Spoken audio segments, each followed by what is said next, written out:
Hello, my friends. Thank you for stopping by. You have a lot of videos around the internet that say stuff like the top 10 reasons Christianity is true, or the evidence for Christianity and Jesus. But I haven't seen too many videos of the unique things of Christianity. So I'm here to throw my hat in the ring, if you will. This is my top 10 unique qualities of Christianity. This will be in no particular order, so I'm not sure if it's a top 10, but these are the 10 best reasons I could think of.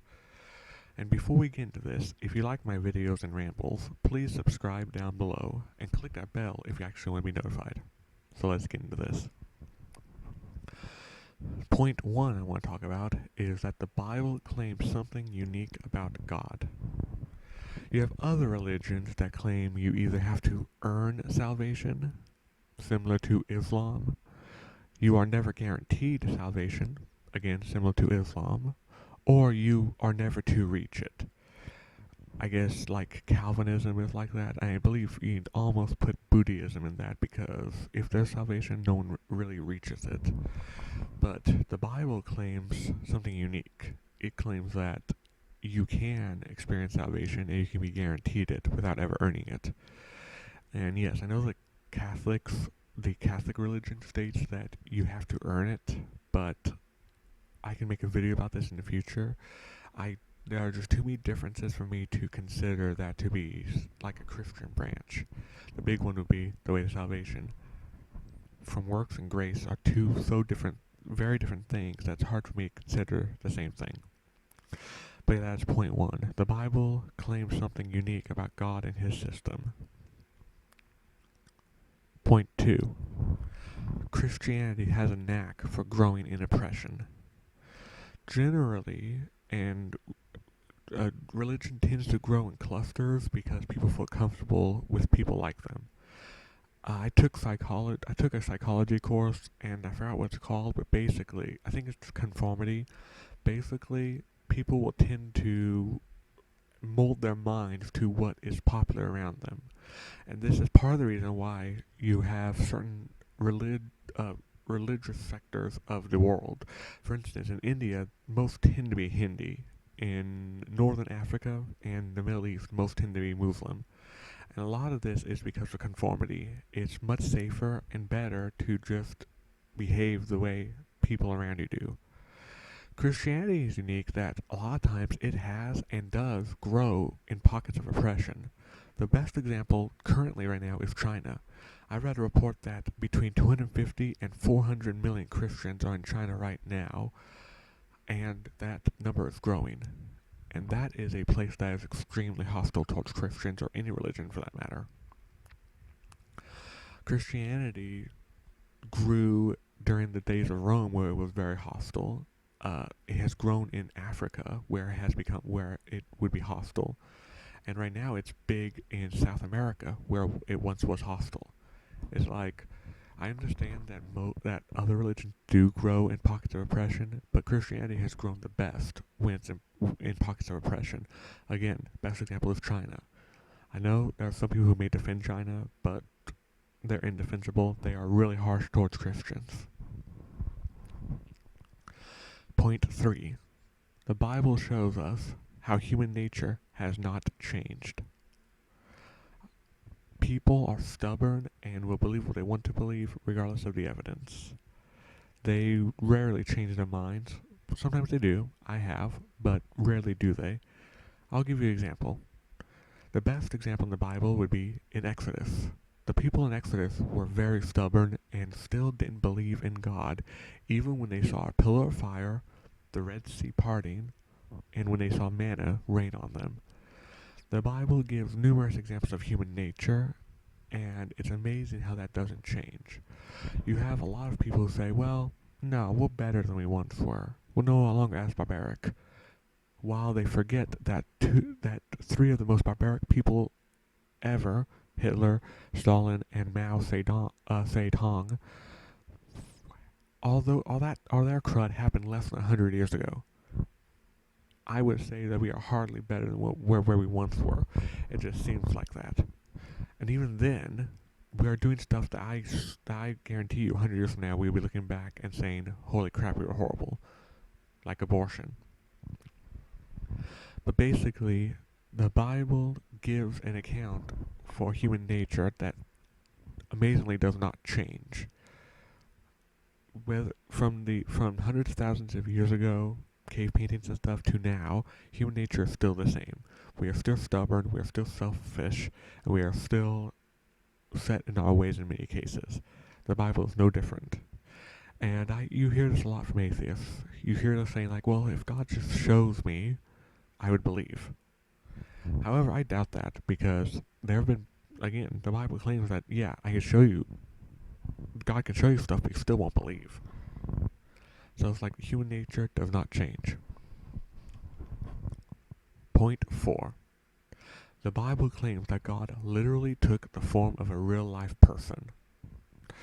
Now, it's not too unusual for religions to say that their god or gods came down onto Earth physically.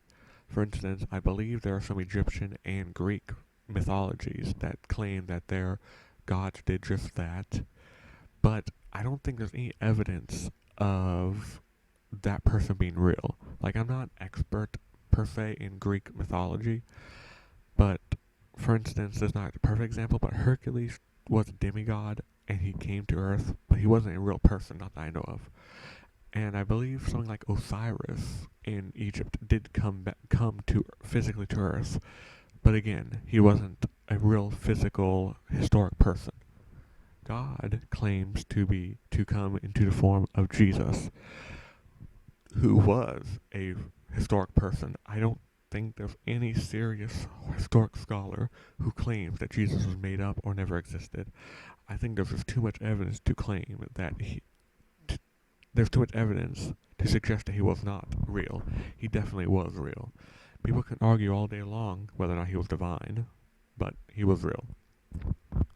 In Islam, you have Muhammad, who was real. Muhammad was a historic, real person, but he never claimed to be God. He just claimed to be a messenger. And I think that is quite unique. Generally, it's easy to tell a fake religion when there's just no historic evidence. And I would say God claiming to be Jesus, a real person, is pretty historic. And that's what's unique. He didn't claim to be a messenger from God, he claimed to be God. It's that classic paradox, I guess, or paradigm. He was either Lord, lunatic, or liar. You only have 3 choices. But he was real. Alright. Point 5. Christianity gives an explanation to our world. And this is where some people may be clicking off right now. But let me explain. I know that many religions, including Islam, do this, but I think this is pretty unique to Christianity. First off, the Bible claims that the universe had a beginning. That was shown from the very first verse of Genesis. In the beginning, God created heaven and the earth. And from science, the best model we have right now is that the universe had a beginning.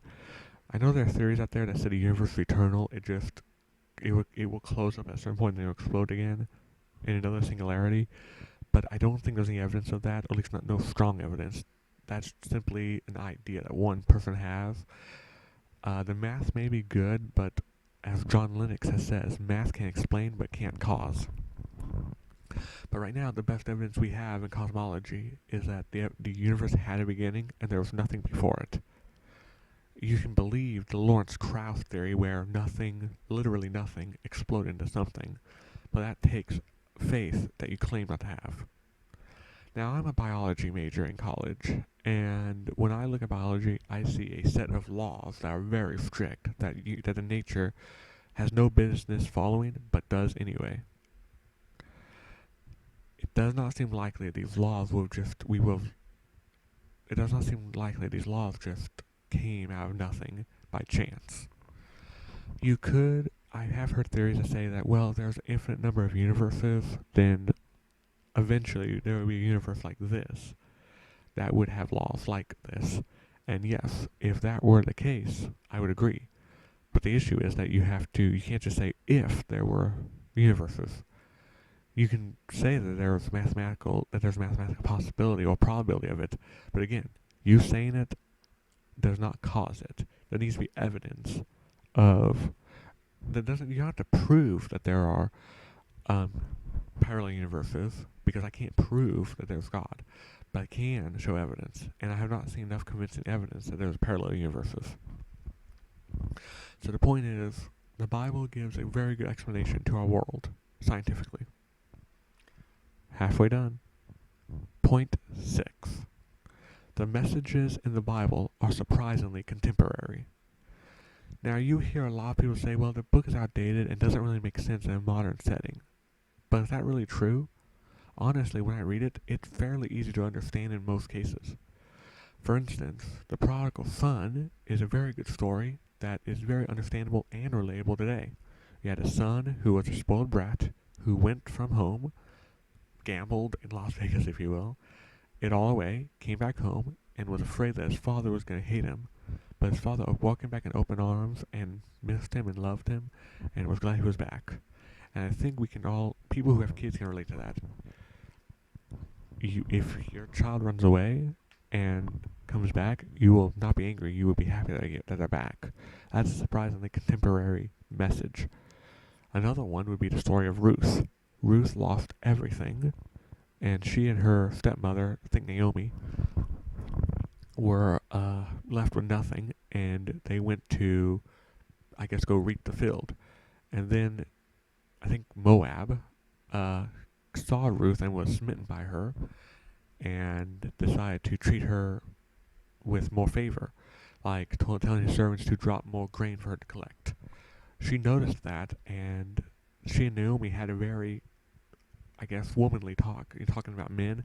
It's kind of funny because if you take a realistic context to those verses, it looks like they are doing what women do and just talking about the men in their life, like the man that apparently showing favor to Ruth. So she goes at night to sleep by his feet, which I will admit is a weird custom, but it's a custom nonetheless, and we are all about observing diverse customs.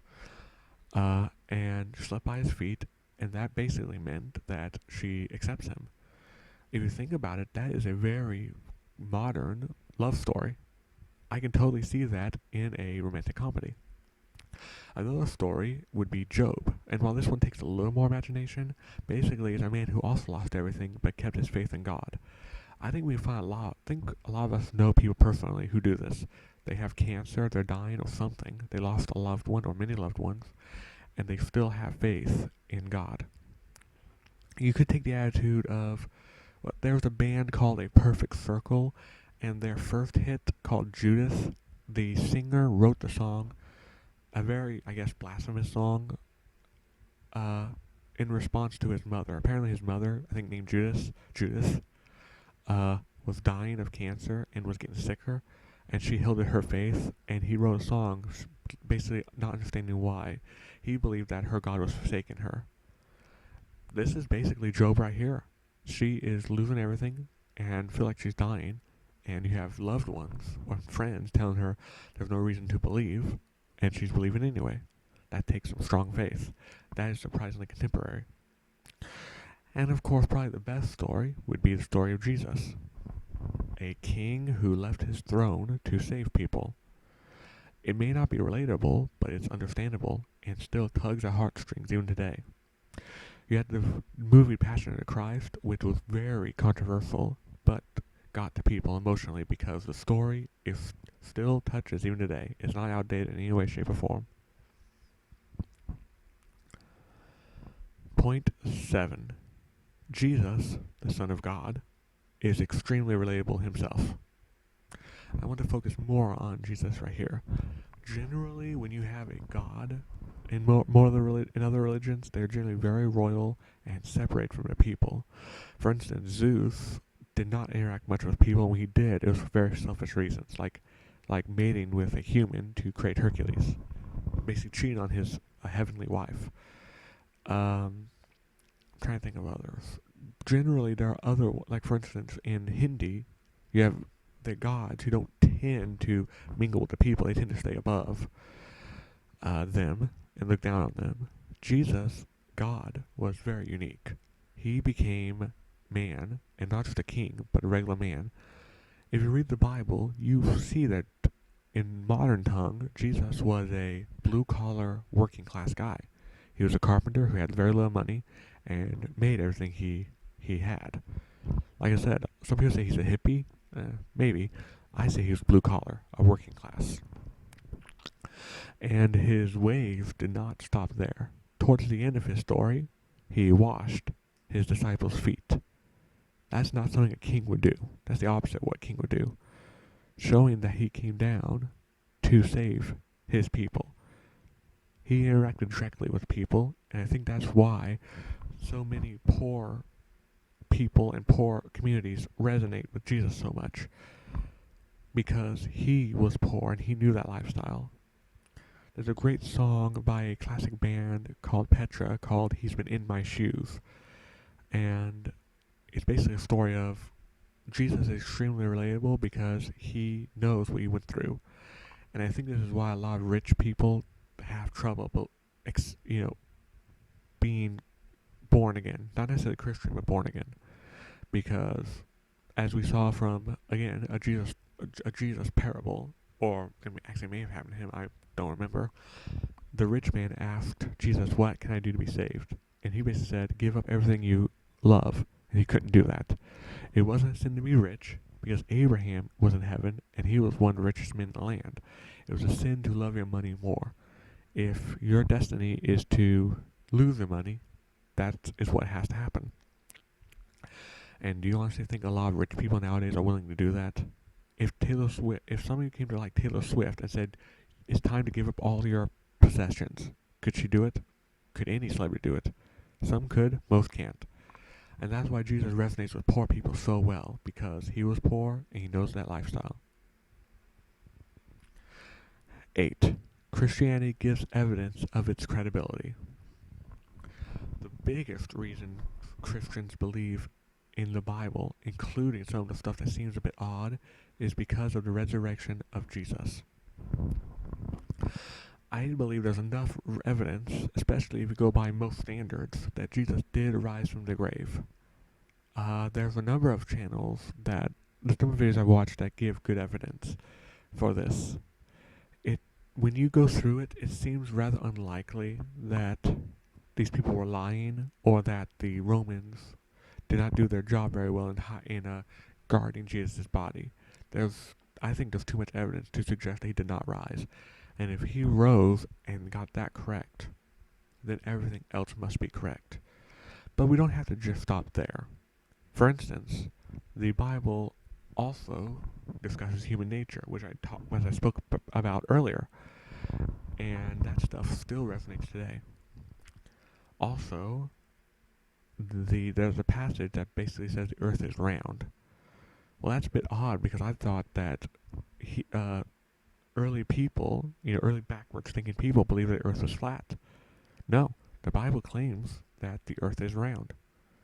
Also, one of my favorite verses, the Bible claims that there is life in the blood. This is around time of bloodletting. In fact, bloodletting was pretty popular up until like 300 years ago. George Washington died of bloodletting. So it's kind of weird that in a culture where bloodletting may have been popular, it is literally saying that live life in the blood. And that is true. You can't live without blood. Basically, the Bible and Christianity gives a lot of evidence for its own credibility. And I think that is very powerful. And very hard to explain away. Point 9.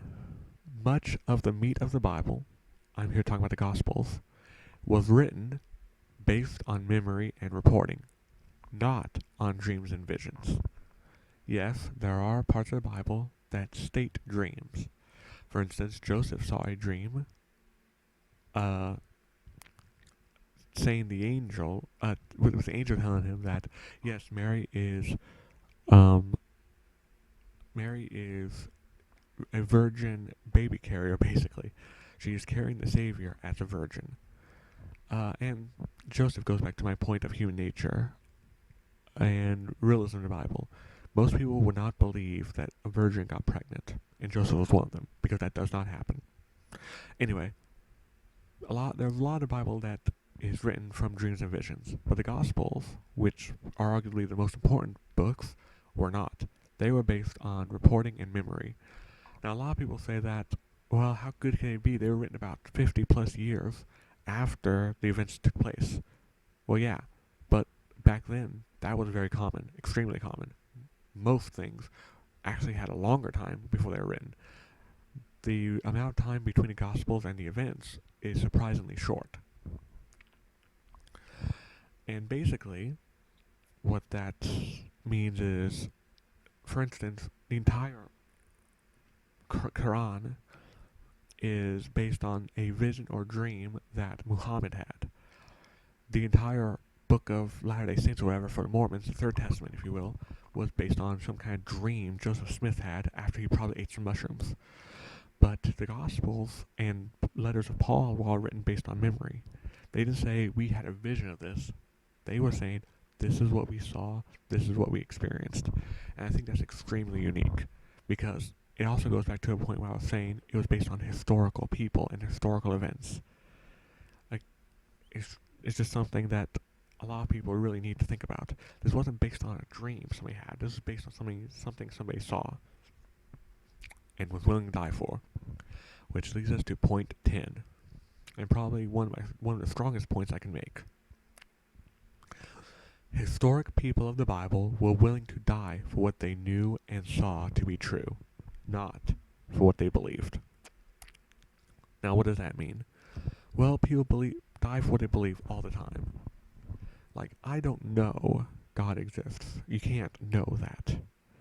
But some people got close. For instance, there was a story in 1990s Korea, I think North Korea. There were Korean Christians who were told to denounce Christ or die. First, they say that if they don't denounce Christ, their kids will die. And so they didn't. In fact, they were telling their kids, don't worry, we will see you soon. And they were killed. Then they were said, if you don't denounce it, you will die. And they didn't. Because at that point, their kids died, what they had lived for. And as they were being crushed by a steamroller, they were singing praises. That is belief. They died for what they believed. And then you have things that have more of a negative context. For instance, the John Jones, or James Jones, or whatever, in Carolina, I think, with the Kool-Aid. Remember, they had cyanide in the Kool-Aid, and all their followers drank it, and they all died. And then James, or John Jones, I think, I can't remember, something like that. Then he shot himself because he's a coward. They died for what they believed. And, of course, the whole 9/11 thing, dying for what you believe.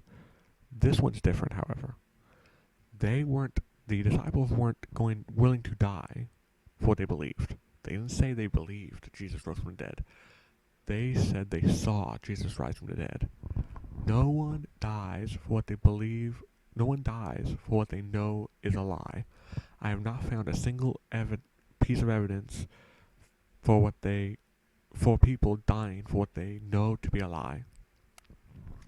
For instance, I heard Neil deGrasse Tyson claim that basically that the resurrection of Jesus can be explained by mass hysteria. So mass hysteria is going to affect over 500 people for 40 days. That's not happening. It's impossible for me to believe that these disciples were delusional, like their minds were warped, that they believed they saw Jesus gone even though his body was really there. No. There's really only two logical choices. They either lied or they told the truth. And there's no way they were willing to die for what they know is a lie. There's nothing to gain. No one dies for what they believe is a lie. No one goes to prison simply to cover up a lie. Some people go to prison so either they or their families don't get killed, but they don't go just to lie. And I think that's a big, strong evidence for the Bible. These historical people were willing to die for the truth, for what they saw. And I actually have a bonus point, I guess point 11. The uniqueness of Christianity lends to its credibility. A lot of religions tend to be copies of themselves, so much so they're even copies of Christianity. For instance, Catholicism, Calvinism, Mormonism, and Islam are all really just branches of Christianity, or copies of it. They're warped, but they're copies. Like Hindi and Buddhism share many similarities. The Greek, Roman, and Norse gods are basically carbon copies. But Christianity is very unique. In fact, so unique that I would almost dare say it's not a religion, because the Bible says that to be saved doesn't require you to do anything, just have a relationship with Jesus. And yes, some people could say that's a requirement, but that's like saying to enter the house you require a key. Like, it's a requirement, but not like you have to jump through hoops to get the key, just grab the key. And I think that helps in the credibility of Christianity. It's because it's unique in so many ways to other religions that it's more credible than other ones. Now, I've heard some people say that, well, don't you need to experience the other ones to know if it's true? Well, no. If you know the truth, you don't have to go to other truths to find it out. For instance, if I know 2 plus 2 equals 4, I don't have to go to other mathematical theories to see if it's true. I know it's true. Or I am fairly certain it's true. And that's all I have to say. I believe the Bible, that Christianity is unique, and I think I laid it out all on here. So, thank you for watching. I'm going to leave some resources down in the description, but for the most part, I guess I'm done here. So thank you for listening to this ramble, and until next time, God bless.